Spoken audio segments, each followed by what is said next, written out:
જય શ્રી કૃષ્ણ. સ્વાગત છે તમારું વાણી વેળામાં. તમે સાંભળી રહ્યા છો લેખક શ્રી ગોવર્ધન રામ ત્રિપાઠી દ્વારા લખાયેલ સરસ્વતી ચંદ્ર. કથાના પાછલા ભાગમાં આપણે જાણ્યું કે ન્યૂઝપેપરમાં આવેલા એક આર્ટિકલ ઉપરથી ચંદ્રકાંતને આશંકા થઈ છે કે સરસ્વતી ચંદ્ર તે સુવર્ણપુરીમાં છે અને તે સરસ્વતી ચંદ્રની શોધ કરવા માટે વિદ્યા ચતુરને મળી તેની સહાયતા પ્રાપ્ત કરે છે. હવે જો તે તમે વિસ્તારથી સાંભળવા માંગો છો તો તમારે કથાનો પાછલો ભાગ જોવો પડશે. તો હવે શરૂઆત કરીએ આજની કથાથી. ભાગ 28. કુમુદચંદ્ર નીચે આવી તે પહેલા સર્વ પુરુષ વર્ગ જમી મેળીએ ચડ્યો અને પ્રધાન ખંડમાં ઉભરાયો. બુદ્ધિધન હરતો ફરતો તેની પાસે સર્વ દ્રષ્ટિઓ જતી અને તે જેની સાથે વાત કરે કે બોલે અથવા જેના સામું જોવે એ પોતાને ભાગ્યશાળી માનવા લાગ્યા. વિદુર પ્રસાદ પાનના બીડા વેચવા લાગ્યો. પ્રમાદચંદ હસતો હસતો હેરાફેરા કરવા લાગ્યો. પોતાના મિત્રનો સર્વથી અધિક સત્કાર કરવા લાગ્યો. આરામ આસન પર પડી કઈ કઈ હુકમ કરવા લાગ્યો અને કઈ કઈ ગપાટા મારવા માંડ્યો. નવીનચંદ્ર કઈક જવાના વિચારમાં અને કઈક આ નવો સંસાર જોવામાં પડ્યો હતો અને એક ખૂણામાં ગાદી ઉપર પડ્યો સર્વ ચિત્રની છબી મનમાં પાડતો હતો. અંતે 2 વાગ્યા અને સર્વ મંડળ વેરાઈ ગયું. થાક્યો પાક્યો અને ભારે જમણ જમેલો બુદ્ધિધન ઘડીક પોતાના ખંડમાં વિરામ પામવા ગયો અને પ્રમાદધન પોતાના ખંડમાં ગયો. નવીનચંદ્ર ગાદી ઉપર નિંદ્રાવશ થયો. દરબાર ભરાવાનો સમય તે જ દિવસે 5 વાગ્યાનો બદલીને બીજે દિવસે સવારે પ્રાતઃકાળનો કર્યો હતો અને સાંજે તથા રાત્રે માત્ર ખાનગી મંડળ એકાંતમાં સમંત્ર કરવા ભરાવાનું હતું. પ્રમાદધન અને તર્ક પ્રસાદે સિદ્ધ સાધકનો સંબંધ દેખાડી 4 વાગે લીલાપુર જવું અને થયેલા વર્તમાનના સમાચાર કહી તથા થનાર ગોઠવણ બાબત સાહેબની અનુમતિ લઈ પ્રાતઃકાલના દરબાર પહેલા પાછા આવવું એમ ઠરાવ હતો. રામ ભાવે તર્ક પ્રસાદ સાથે બુદ્ધિધન ઉપર કેટલીક અયોગ્ય માંગણીવાળો સંદેશો મોકલ્યો હતો અને તે પ્રમાણે અનુવર્તન નહીં થાય તો સાહેબને ઊંધું ચિત્તું ભરાવાની ધમકી આપી હતી.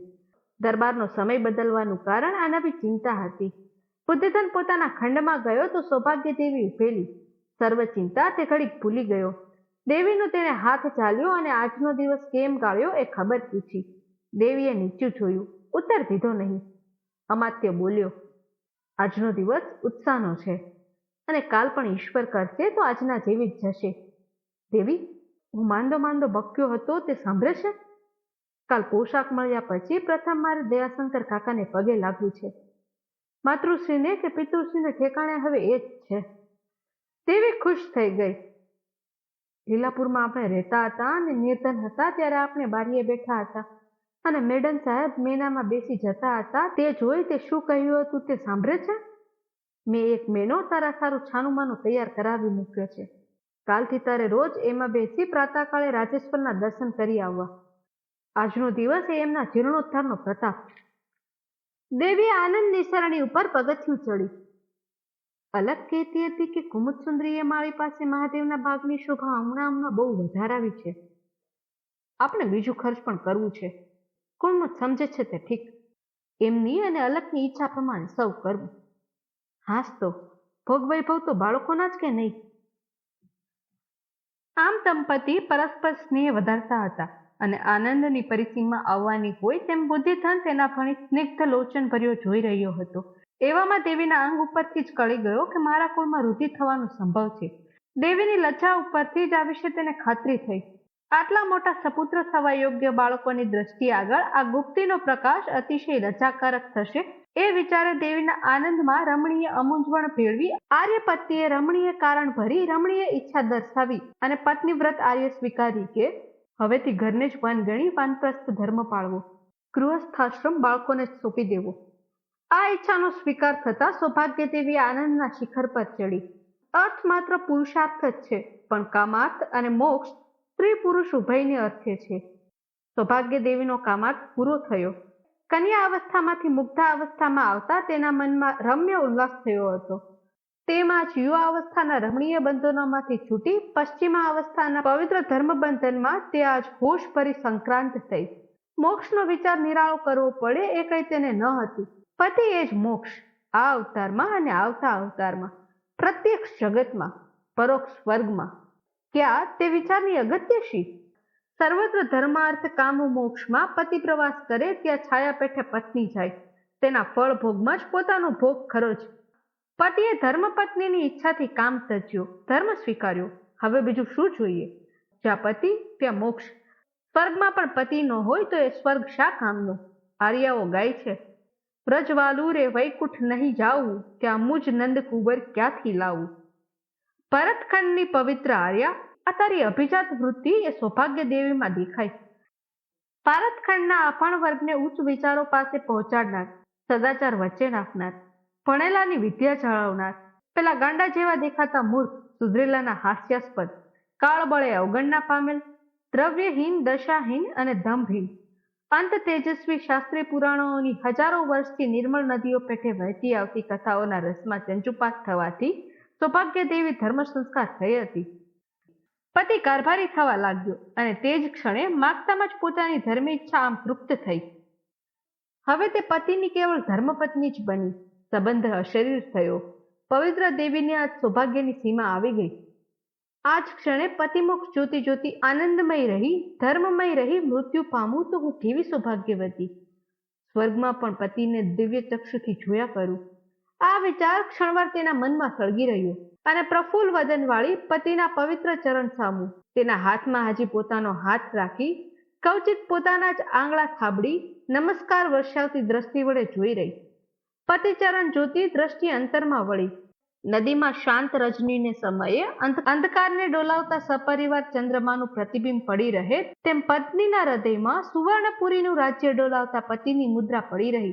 હવે નવું વરદાન આપ્યા પછી માત્ર મનનો જ સંબંધી પતિ રાજ્યતંત્ર રૂપી સમુદ્રોનું મંથન કરતો હોય અને પોતે તો બહાર તટસ્થ ઊભી માત્ર જોતી હોય એમ લાગ્યું. કાળા તરંગોથી છલકાતી રાજકાલિંદીમાંના શસરાય વાસુકીની ફણા વચ્ચે કૃષ્ણ પેઠે બુદ્ધિધન ઊભો હતો.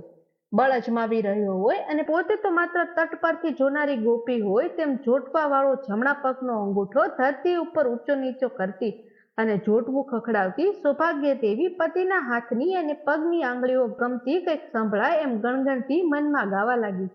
ઘણા વર્ષ સુધી સખી પેઠે વસેલી યૌવન ક્રીડાઓ વિદાય થતી હતી.